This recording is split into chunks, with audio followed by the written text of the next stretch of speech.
sponsorship, whatever.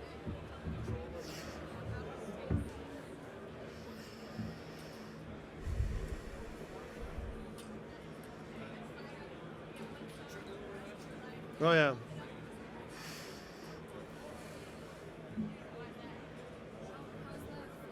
It's great. It's great. Just the hotel. Yeah, it was good to have the family here. Got 2 daughters, so it's always good. Yeah. 3 and 4 months. Yeah, she was born before the first game, so yeah, it was really cool. Oh yeah. No doubt. Ladies and gentlemen, please stand by as the Michigan players rotate podiums.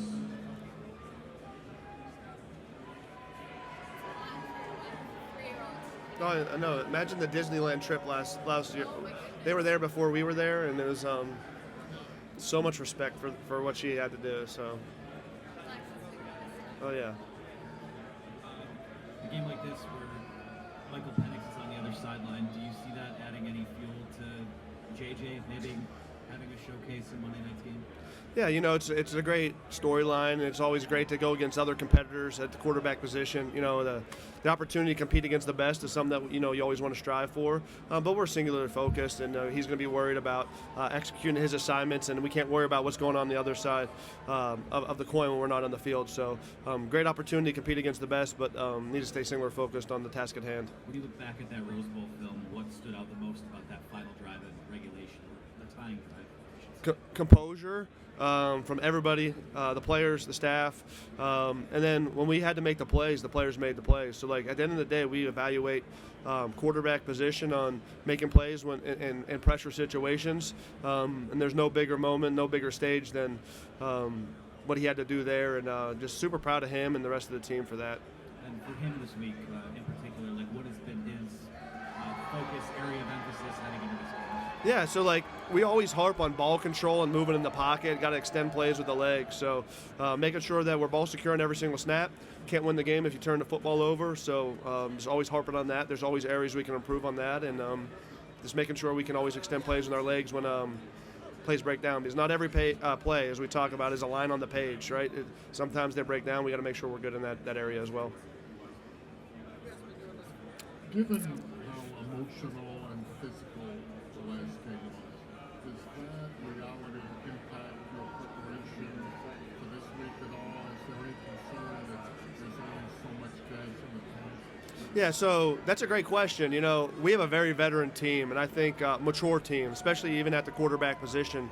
Him only being 20 years old, but they celebrated that victory, and then once the game was over, we moved on to the next. We know that there's a bigger task at hand. We can always go back and celebrate that victory after the season's over. But the maturity of this team, that we're not too concerned about that. And they've done a great job in the past couple days of preparing themselves for this coming week. Thank you. Hey, Coach, thanks for your time. In regards to Michael Penix, can you elaborate on what makes him such a unique talent, a special talent? Yeah, so I don't know him personally, but just seeing how he handles himself during the games, I think he's got great composure. His arm talent as far as deep ball accuracy is through the roof. Tremendous respect for that. And then he's a competitor. He wants to win. I played against him when I was at Penn State. He was in Indiana, and I just remember him on the field, and I was like, man, that guy's got a bright future. And I think this was his freshman year. I know he went through some injuries since then, but just tremendous respect for that. And but what sticks out the most is his composure and his deep ball accuracy is just as good as I've ever seen. Thanks so much. Yes, thank you. And outside of JJ, where have you seen your quarterback room make the most progress this year? Oh, that's every single one in that room has taken a step way in the positive direction. You can go way down the line. I know I'll just start going down the list. Jack Tuttle, he's a veteran guy, but as far as he came from this spread offense and coming into more of an under center play action, pro style offense, is just learning a lot there. Alex Orji, his fundamentals, footwork, timing is just is insane in his development. Jaden Denegal might be one of the most improved players, if not the most improved player on the entire roster. Great accuracy, huge future for him. And then, you throw in Davis Warren, he went through some injuries this year, but his footwork, cleaning up some of that stuff, and he's playing on time and playing as confident as fast as you can. So summarizing that all, it would be the confidence of the group, understanding pre-snap, what we're going to probably get post snap and be able to execute once that ball's snapped. Yeah, and at the Rose Bowl, Jack had mentioned about maybe trying to come back either as a player or in some kind of role next year. What specifically makes him such an asset to you guys? He's seen a lot of football, right? He's been in programs. He's been in 3 different programs, seeing what has worked, what has not worked. I think that's been extremely valuable for our room. And then he's mature. He's so mature. And it's just great for the other guys to see and be able to build off of. Thank you. Thank you.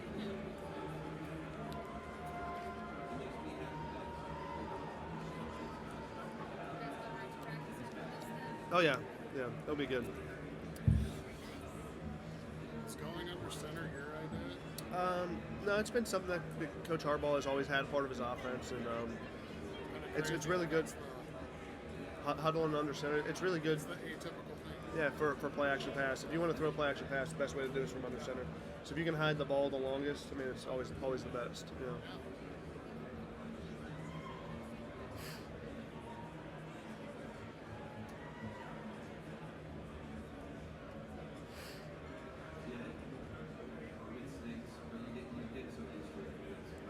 It's it's something that a lot of these high school kids don't even develop or have an understanding of. You get some new guys, and it's so hard for them to grasp, and the fundamentals of, like, people think you just get the ball and get back there, right? I mean, there's so many things, false steps and timing and precision and details, and there's a lot more work from under center, but you get a lot of more rewards for it as well. It's crazy that, I don't think people prepare for it. Yeah, I mean, think about our goal line package. I think we're number 1 in the country in goal line offense. We're under center. They're 2 yards closer. Yeah, the running back has the ball longer. He can make a decisive cut. Like, if you look at the touchdown run at the end of the game for Blake, we're under center.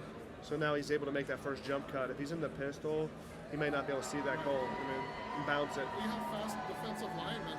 They're already in your spot. Absolutely. Clink, what do you got for me, Clink? Who's your favorite coach on the staff? Steve Klinkskill. I'm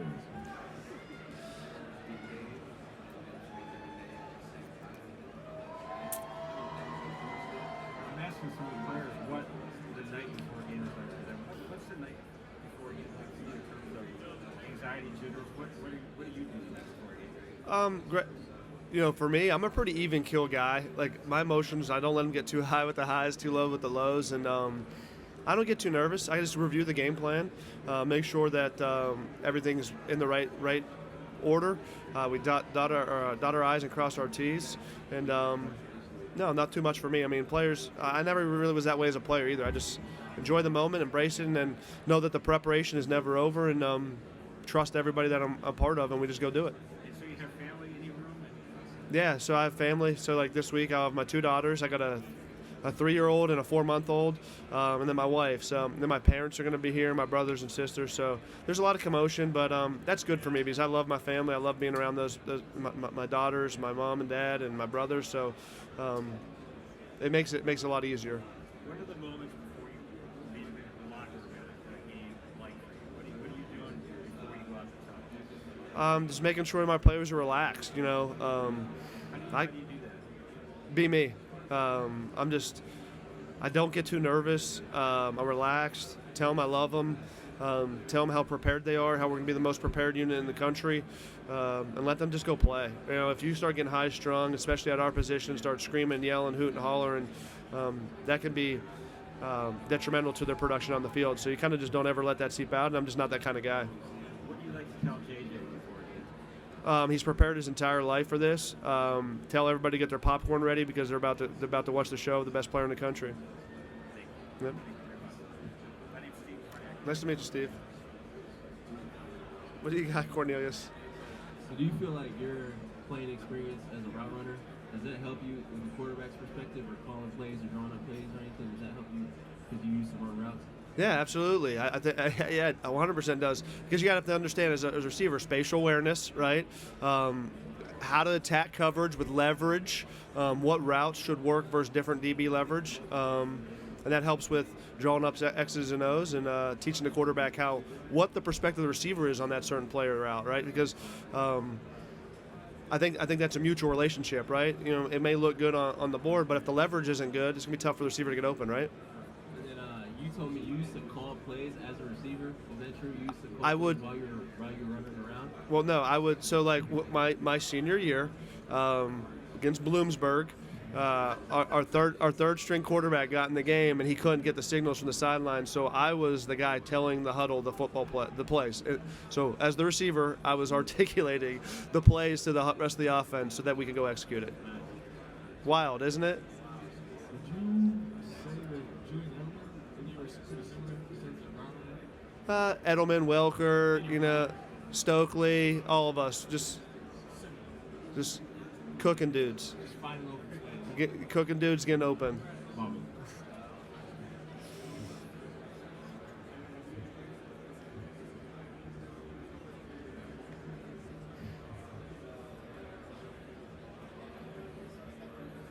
How's it going, Kirk? Good. How are you, man?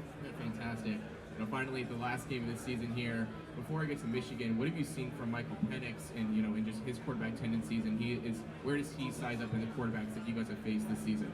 Yeah, I mean, if he's not the best, he's right up there with the best. Tremendous respect for him. I said this a little bit earlier, but his deep ball accuracy is as good as I've ever seen. Like, he does a really good job of putting air on it, letting his receivers go make plays. And then he's a competitor, right?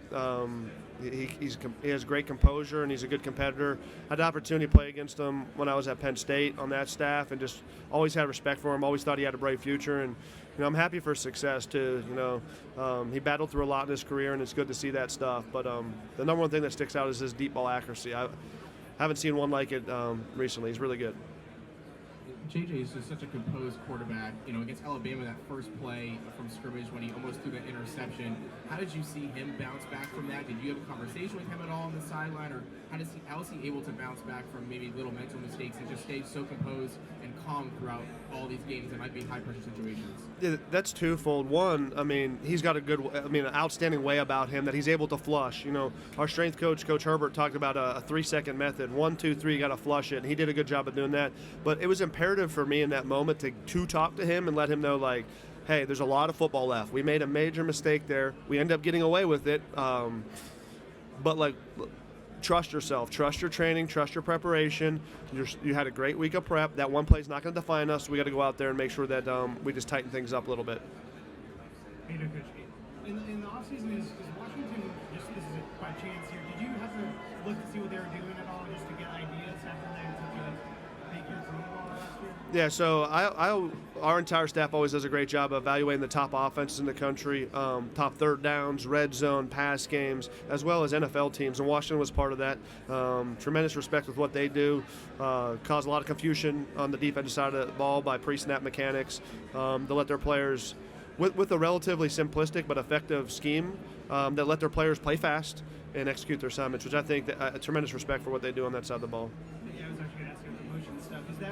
Are they unique with how much they do it, or is that kind of catching on and a lot of teams are kind of at that same level? I think the teams that are having tremendous success, you go through college football, they're not just stagnant. You got to move. There's really good players out there. 5 minutes are remaining in the Michigan media session. 5 minutes are remaining. Just saying, there's really good football players on the defense side of the ball, and if you just say stagnant, it's really hard for your players. You got to move them around. You got to get their cleats moving. You watch the NFL, the 49ers, the Dolphins, us, Washington. You start looking at the Lions, the Ravens, the best teams in football, all are motioning around a lot.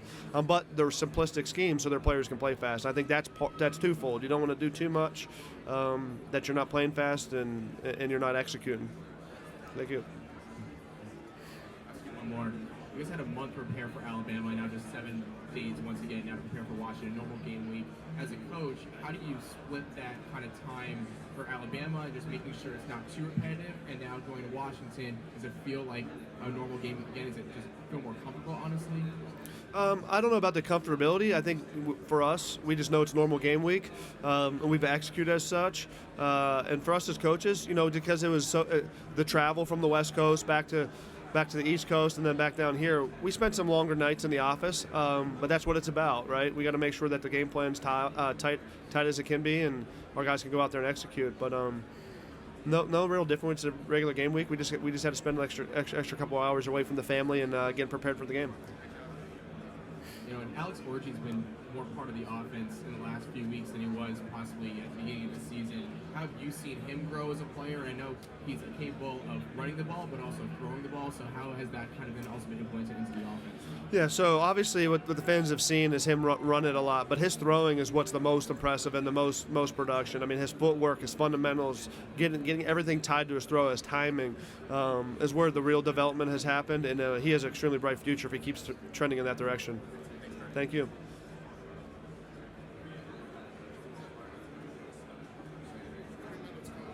Alrighty. Painless. You guys only are doing 20 minutes. Yeah, I know, the hour thing. So last week, I had like our players up there for an hour, and like JJ was really tired. And it's like, we can't do that to them. But I mean, they're still over there. I mean, the kid. Being here is different than, because you can kind of. Yeah, I mean, and then you say one thing wrong, and it's blown up in the media, you know, like. I know. So you forget, like, oh, I'm not supposed to say that. No doubt.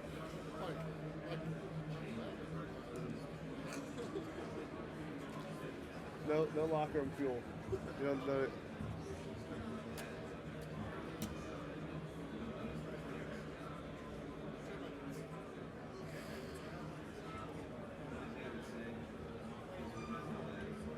Ladies and gentlemen, this concludes the Michigan media session.